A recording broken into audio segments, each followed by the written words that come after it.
ఒకసారి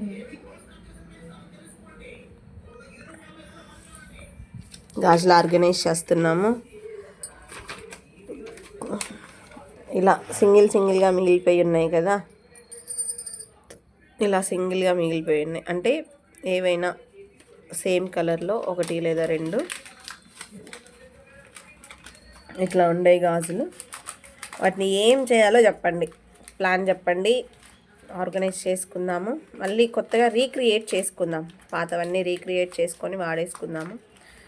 because nowadays each rupee count, because ప్రతి ఒక్కటి పెరిగిపోయింది.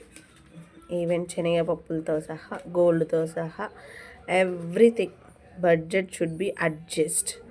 వచ్చేది ఎంత కాదు, ఎంత దాచిపెడుతున్నాము అనేది కూడా మనం కౌంట్ చేసుకోవాలి.